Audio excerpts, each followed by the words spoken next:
Ia alalanga ia Iova le lalolagi uma. Ia o tonga una atu ia Iova ma le fifia. O maia ia o tonga una luma. Ma le alanga fifia.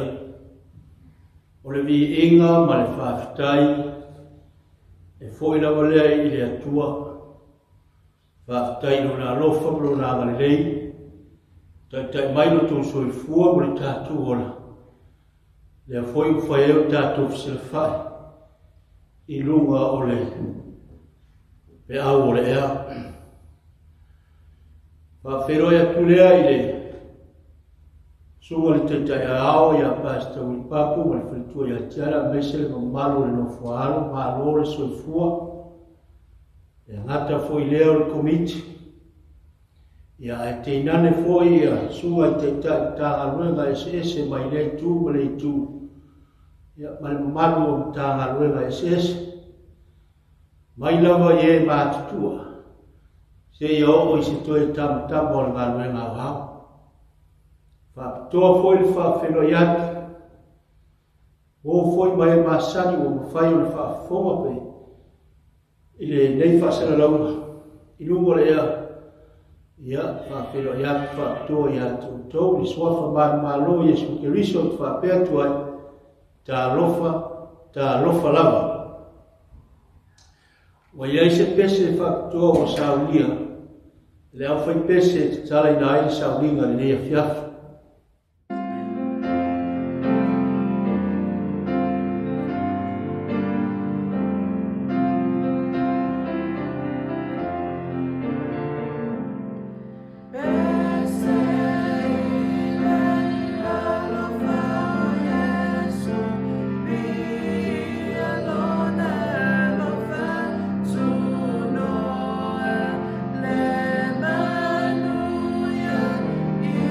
La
ia sangavi ia masangavi ia oe lo mātua e whakavau. Whakataita mai lo lofa lo wanga lei. Whai e mātulia mai le nei a fiafi. Ao tu mau pea le ola ma le marosi mai la fio. O le atu le anganga pa ia o la o fio lo mātua. Fio mai matai to waina i mātou. Ina i mawhai na mātou. Fatu mawina i mātou i lau kumoni. Ma maramla mātili ai i mātou. Ma sawi umi toa i le aso o lata o rai a fio mai ai. Whamanuia le whafafonga romu. Se oso e mai le au ona vai mai i malabalea. I lo suafa malo i sukariso o ore pala au whaftei toa nei. Amen. O le a maua mai i le Koloselo na tau e tolu, tasi se o le whai upo e sfuma fitu. Tusi leo le a maua mai ai, ia se fe au mo tātou le nei a fiafa. O le tusi le a Kolose na tusia le apostolo Paulo, mai Roma. E tusi mai ai e wha marosia le karesia, I le tau koe rua o whakatala mai ai, ua ofi mai a o onga sase, o a onga pepero I tutonu o le karesia I Kolose. O le tusi mai leo le apostolo Paulo. Mai leo le tau koe le tolu.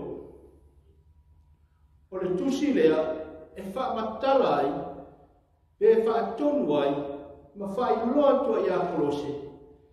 Ua nao Yesu e whaolai nai. Ai, o le tau koe tolu, o leo ua tusi mai e apostolo. Ina ia mawhai o na tekitonu matutu mau Kolose. Ua nao Yesu lava e whaolai nai. Mai whai mungu awa o toe whatu ina tātou whatasi makiriso. O ta taria ina Yesu e awa e le baptisonga. O le tamimia le o le tangati tuai. A ua whaafo wina I se o lama fou I a Kiriso. Mai lea ia loto ai mea o yunga. A e lo mea I le no lama. Pe a whaari mai Kiriso. I le aso e fio mai an. O le naunga le apostolo I na ima whai. O na whatumba wina Kolose I le upumoni. A whai ua whatuina I a Keriso. Te lia ina Yesu Keriso e vea mo li whaola e ala le vai o baptisonga. Ua tanu mia le tangata tuai. Ai whaafowina I a Keriso. O le naunga le apostolo, ina ia whai a whai o tātou taria, ina Yesu Keriso e a mea mo tātou li whaola. O lono winga, o le ngata ina sui le soi fuanga, ai e samani, e ola I se o langa fong. O le maotu, lua konito e lima non fai kua sumar fitu. O le nei, a whai o ia Keriso se tas. O le tangata fauia, ua mawai mea tuai, whauta ua whafauina mea uma. Whai mai leo le au tu o le tātou, la uma li nei a fiafi. O le fesili, e whape whea o na ola I se o langa whafauina I a Yesu Keriso. Lono inga a whai o tātou taria ina Yesu Keriso e a vea mo tātou li whaora. Lono inga e te tau o na whafauina tātou I a Yesu Keriso.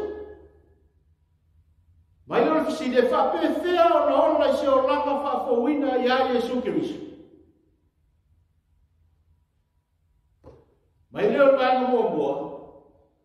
ia ola I se o langa whapaiaina. Po le tāpula a mawalunga. Live a life holy and pleasing to God. Langa ua whaafauina tātou ia Yesu. Ua tāmia o tātou tangata tuai. Ua whaafauina ia Yesu Keriso. O le vai mo mola e te taula o le tātou ola I se o langa whapaiaina. Mo mua pe te eru tau ko mua su whāsu maleono. Ia pei o whānau mawai. Aua nei whātusaina o tau e o tau I o tau tuina nautu ai. A o walea o tau.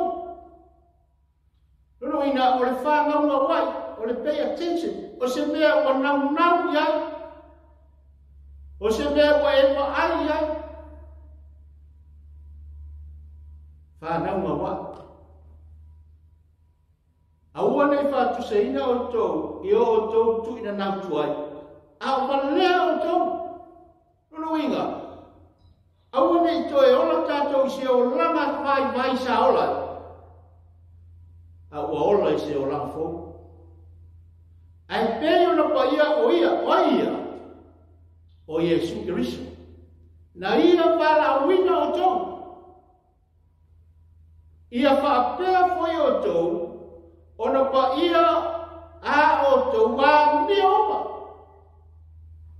Awa matusia, ia pa ia o tau, awa oane, e pa ia la. Te langa sa wame.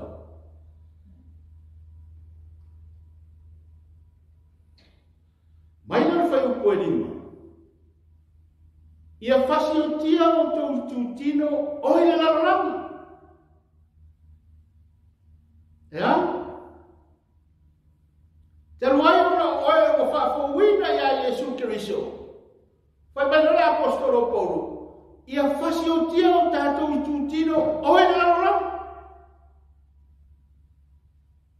E whapewhea na tātou whasi o tia. Ua tanga ea lana whasi o tangata. Le ai. O lo tau tala I le soifuanga tuai. Le o soifuanga to I lalo sa ola. Aina ua maliu Yesu, wa papatiso ina, wa avea I tātou mo tangata fō. E whapewhera na tātou whasiotia. A wai le mawhai e oi maa. Mai nara roma e warusu tōru su wha. A wā a whai tau te a mio I lari tino, e o ti ai o tau. Ai a whai e whasi o tia e o tau a mionga ale tino e leo nganga. Tau te ola, mai na whai upa sumar wha. A wāo I la tau uma wa te ina leo nganga o le atua. O ata li I la tau o le atua. Te alanga sa wame. Whai mai lea, ia whasi o tia o tātou tūtino o le larolangu. Mai leo me mo bua. O le whaita ama. O le hea mi o le ama. O le wha mata iki. O le tui nau le ama. Ma le mata pea pea. O le ifo I tupua la parea. Amen.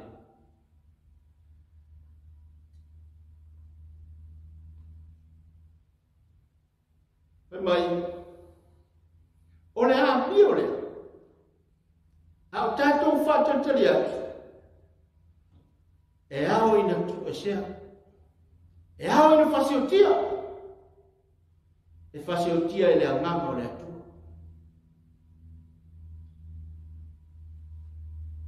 Amen.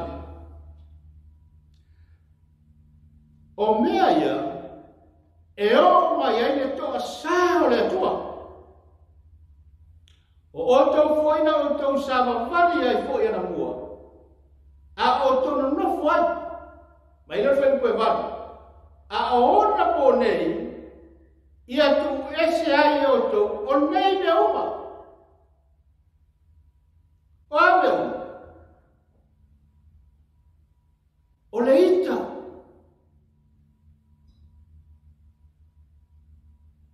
Efeso e whāru suma leono whai koe le fuma fitu.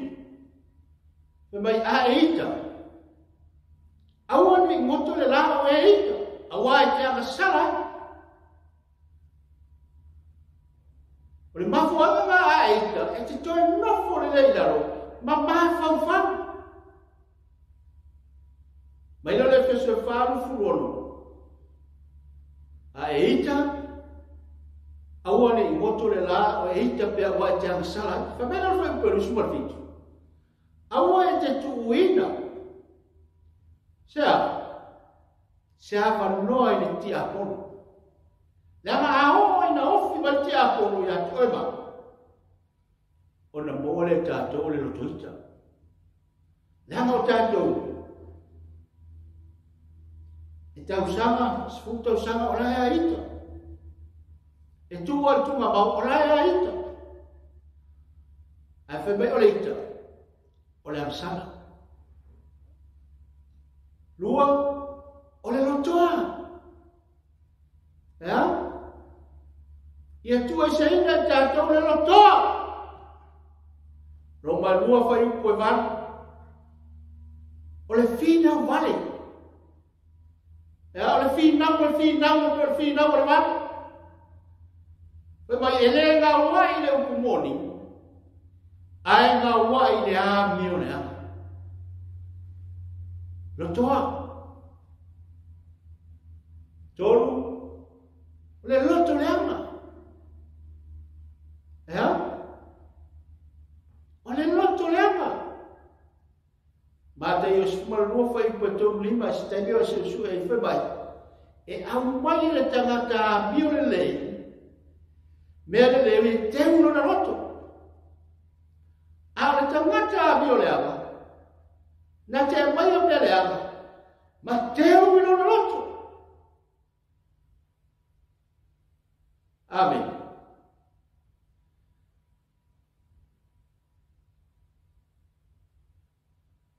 E tele ma te lo te. E haoni na e whaia ni mea le lei mo le ngā ruenga le tu. E loto le ama ina hoi. Amen. Opu le ama. Ai whai tau le tusina o iuta. Rona whai upo e vali. Ma le whai upo se furu. Whai mai ua lato upu le anga i a li mamanu. Ea? Ua lato upu le anga i a li.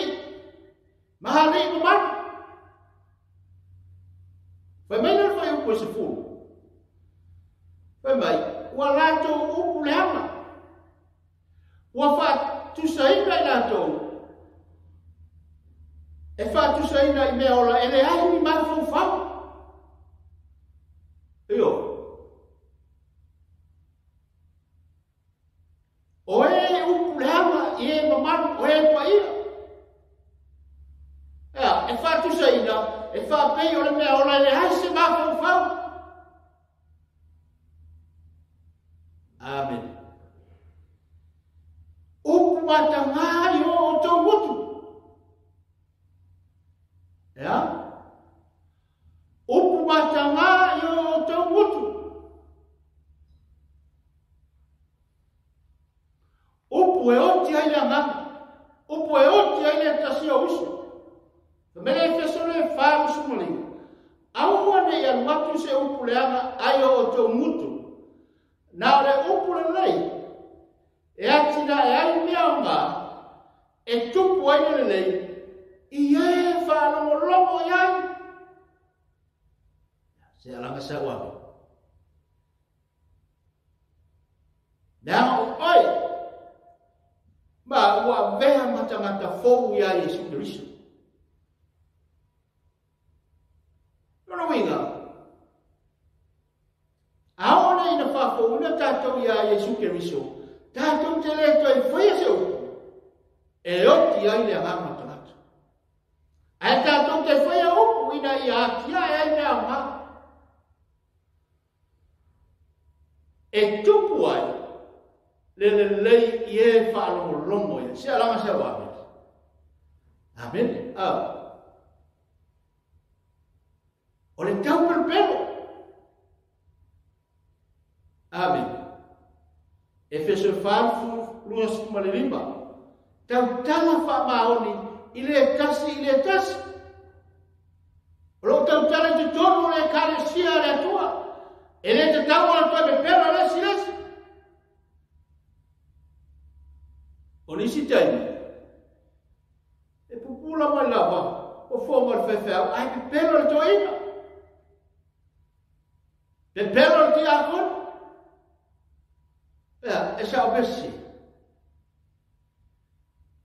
Amen. E le te tau no to e tau pelo tatou, le hama o tatou o whawhawina ia Yesu Kiriso. Ua mawai mea tuai, a ua whawhawina. Mai lor whai upule sfu, a ua o toko ofu le tangata fou, o le ua whawhawina le poto, e whata tau ia fo linga i lena whai o ia. Se alanga lasa wami. Wa ofu tātou le tangata fou. O le wa whaafawina i le poto mai a Yesu Kiristo. Ia, e whata tau ia fo linga i lena whai o ia rono ia o lawa mio malawa mio. E ta tau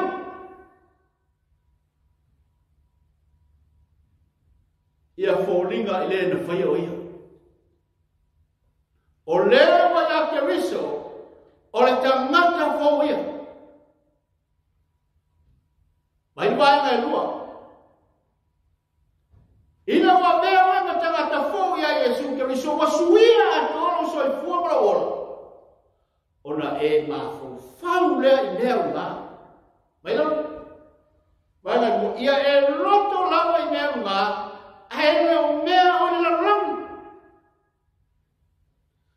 focus on heavenly things.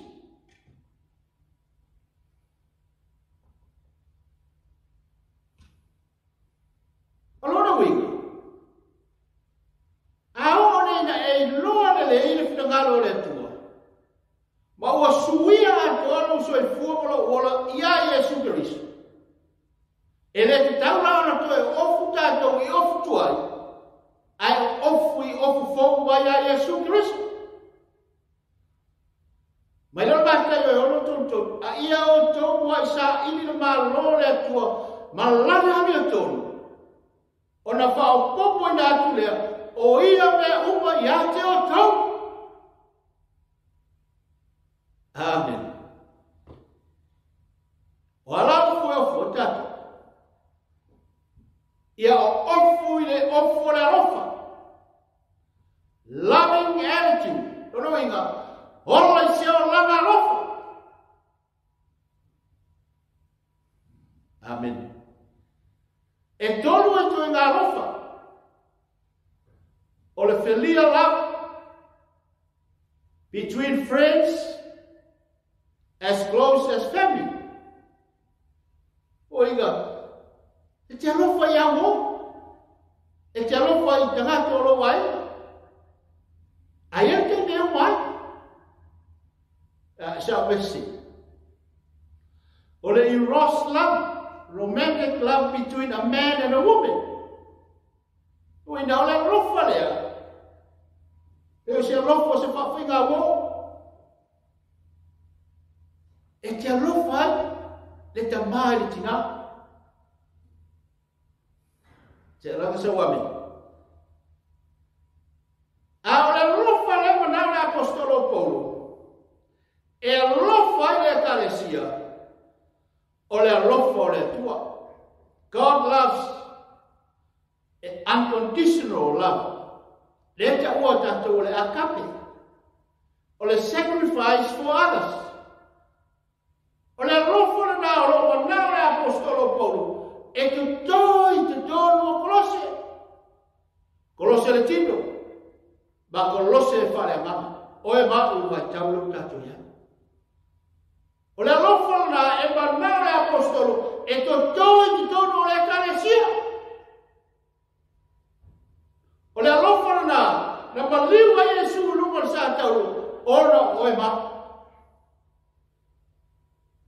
la ngomua. Alofa muti vale. Ya? Alofa muti vale.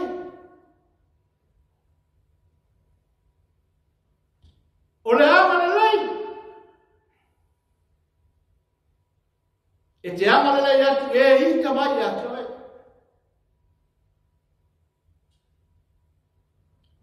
Amen.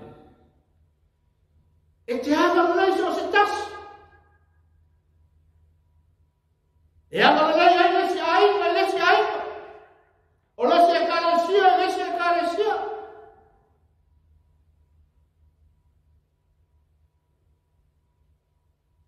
O le lotu maua lalo.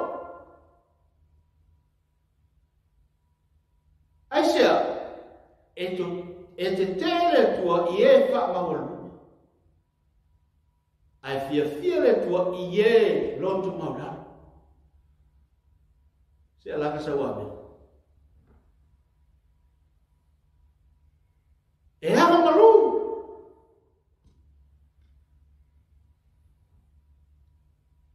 Ia e ono sa. E te wha pare le se usu. E te ono sa i mea tinga. Amen. Roma suma lua lua fai kua suma lua fai mai. Ia e oli ai wha me mai. A ia e ono sa i poponga. Ma fina finau le te taro. Amen.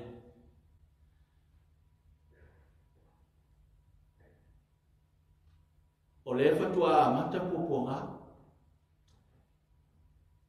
Ele i o tātou mea ta o le poponga. Amen. O le fe wha pare. Te wha paraparea i lesi usu. O lesi ainga, o lesi karesia. Te wha paraparea. Te wha mahanga roe. Wha peo na wha magaroina mai te riso i a te otau. Te alanga sa wame.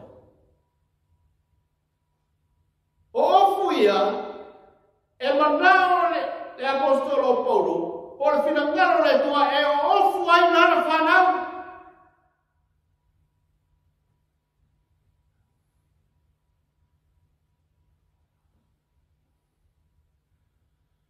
Mai kono se tolu sulfa a o le alofa e lautua le neme uma.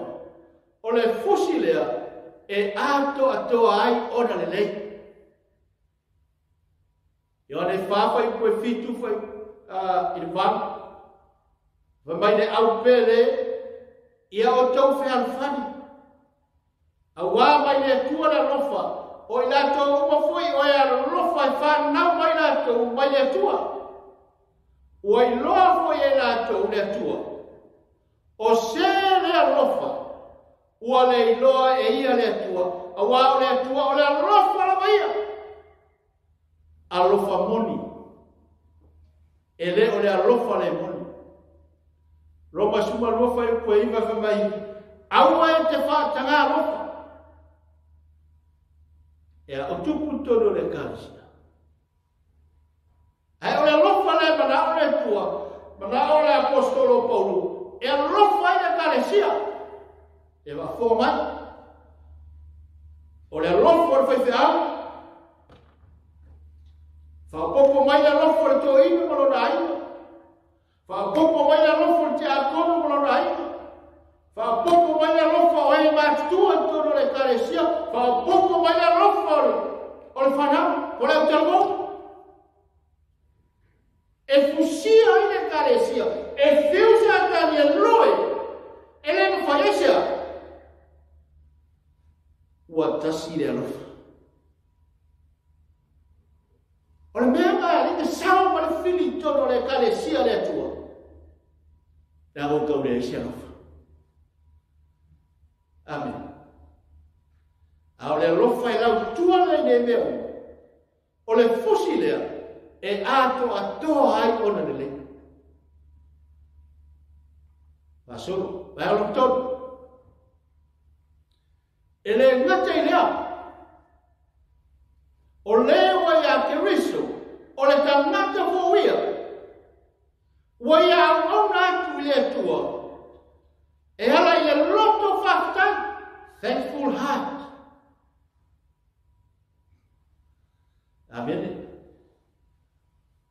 Fai mai tu si le a Timoteo, lua Timoteo, tau pe tolu fa tasi o le mo, fai mai. Timoteo, aia e loa e oele le mea, o aso e ngatai, e o mai ai aso fai ngata. Ea, o e le whaftai. Amen. Whawhitai le tua i le ola marmarosi. Whawhitai le tua i mewa i maua. Whawhitai le tua i lana tala lei o lea wa e sila fia ma uloai e whaola nai o e ma. Ia lang sawa mete. Ai ola mori o aso e ngatai. E tuku te lea ine le whawhitai.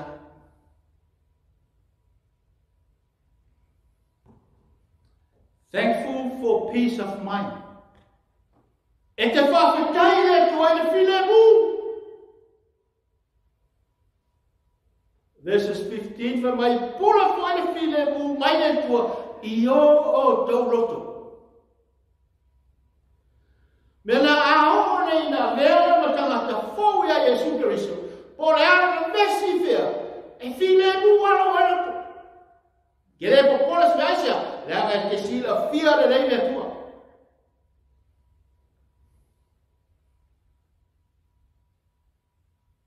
Roma su fas, foi o suma fitu, te yo o suma rei. Fa mai awa le ma lo le tua, ele o me ai, ma me ai, aia, ai ole ami o tonu. Ma le file mu.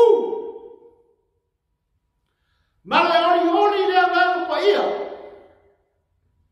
Fai upo suma vanu. Awa o lewa o naku ia Keriso. Ia mea. Ua fia i aile tua. Ia langa se wama. Ea? Ua fia i aile tua. Ua le mete le tua. Awa tau ni laia foi o ia. E tangata. Mai non foi upo suma le. O le nei, ia tātou tau sisi mea, e mau aile while mau. Ma mea te wha maa whana. Amen. A o ngai ngā tupu le while mu, i to tonu o le karesi. E oli le ngāpai. Te wha maa whana. Mea ngai le manao ai le tua. E me vesi, pe tawa e pisa. Pe pisa hao e tono le karasia. Le amor malo le tua, le ato le karasia le tua. E le te tawa na me vesi. E le te tawa na pisa hao. Aia. Ai whawhitai le tua ma le fifi le mu. E whaitau whata autore ono sumarima. O le mori mau pe pelo na te tautala i mea pelo. Ma le na te whaatupuina, le maseinga i uso. E ono anga sala, e fitu le anga sala le whema. E ono anga sala, e ino sia le tua. E whema le whema, o le fitu, e matua. Ono winga toa sai le tua. E matua ino sia i opa. Le tamata na te whaatupu le masi sei, i le pāu se te tono le kare sia le tua. Amen. E te tau ona tātou au na aku le tua, mane whiwhi le nu. Whaapitai. Thankful heart. Te ala so amen. Lua. Worship of thankfulness. Nā wingo le mea, rongo ia tātou te tāpua ia tu le tua, mana whiwhia, mana whaapitai. Ia e nofo la whionga, a ke riso te tonu ia te o tau. Ia tera la wale poto. Poto mai le tua. Ia o tau au au ma ko poai le tasi, isa lama ma pese, ma sima whare a mama, o lo pe pese a kuai, mare whaafitai, i le ali i o tau loto. Tā kua inga. O le pesini la, o le ana aso lea ki ka pua e toi le tu. Se langa sa wame. Worship. O le aso ka puai. O le sapati. O le aso fitu ia i o malo o tua. Fa mai fa alinga su fafa i pue fitu. Fa mai ia o tau mata tau. Ua o mai na whamsinonga. Mai ia o tau wifo e na whai na langi ma le whanua ma le sami. A toa ma le puna wai.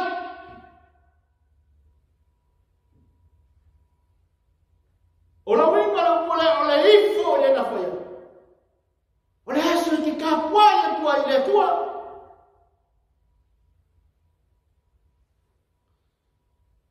Aisea e ono aso. E whai ai au maruenga a le aso fitu o le sa patile ia i o malawa tua. E alanga sawa. O le na whai ale rangi ma le lano rangi i le matanga.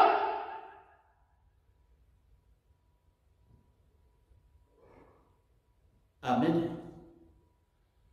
Eske a lua se fulu nan fai upe lua se fulu fai mai. Ia o tau whapa ia ina o sa pati o le whai longa. Ja? O le whai longa lea e loai o oe o le atali ma le hawhine o le tua. E loai o oe o le mātou tua. Amen. O le whai longa. Ia e mana tua le sapati e te whapa ia ina. O aso e ono e te kalua e. Ai whai tau mātai o e. Suru lima aron whai ua iwa. Whai mai. Whai mai na tusi e mātai o. Whai mai. E tā pua i fua mai. Ia te au lātou te whaia polo inga te mata. Ea? Whai mai e tā pua i fua mai. I lātou e whaia polo inga te mata.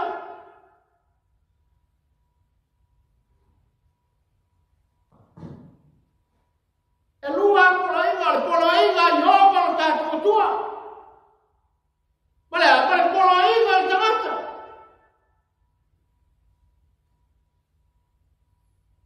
O le aso sa, e leo se aso mai na tua. O le aso le polo inga le tamata, o le polo inga le roma pope. Amen. O le sapati o le polo inga e whare tua. A o le aso sa, o le polo inga le tamata. Lea o whase sea le lalo langi. Te alang sawa ne.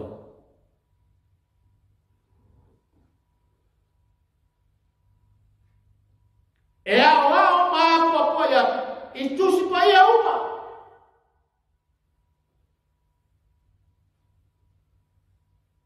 E ao maa papua i tusi pa ia o le upumoni. E tonu mea ta o le upumoni. kumoni o Yesu la kumoni. Tuspaia la kumoni. O le mea moni fo ina utula fono. Amene.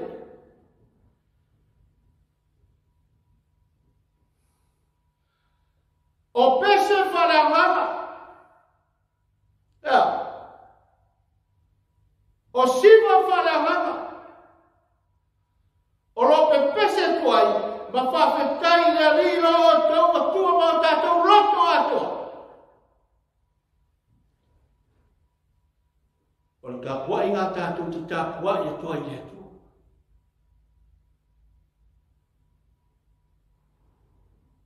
Mai rele. Life motivated by faith. Yeah? Life motivated by faith. See, aone ina whaia se tasi se ngā ruenga lele. Ai whawhetaia, e whatupu te le ngai rona whai mea lele. Ta ua whawhetai. Aole whanau le tua pe whawhetai me le whawhetai. O lai ai sira fia le tua. Aole ta ua le whawhetai. Ea, e tupu ele fia fia ngā rue.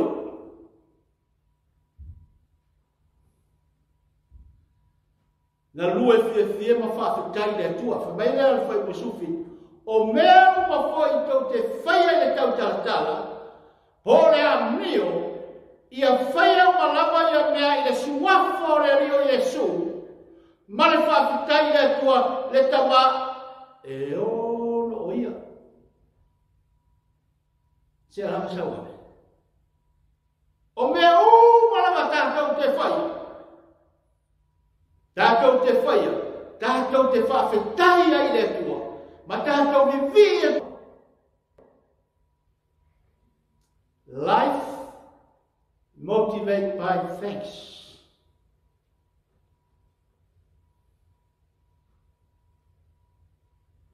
O mori tātou rau. Le ainga o le atua. O le wai a ke riso. O le tangata fōwia.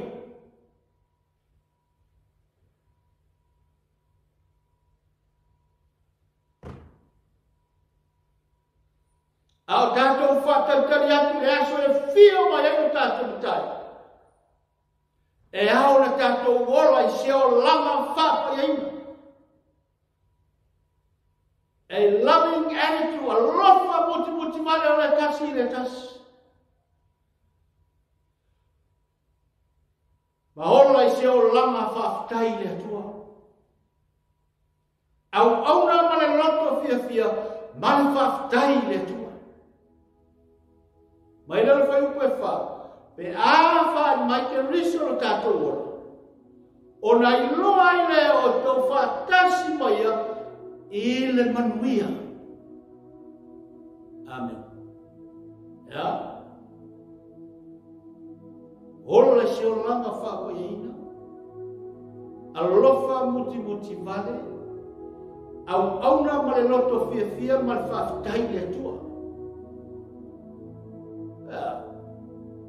Pe a whaari mai te riso, lo tātou ora. O na iloa i le o tau, whaatasi mai ia i le manu.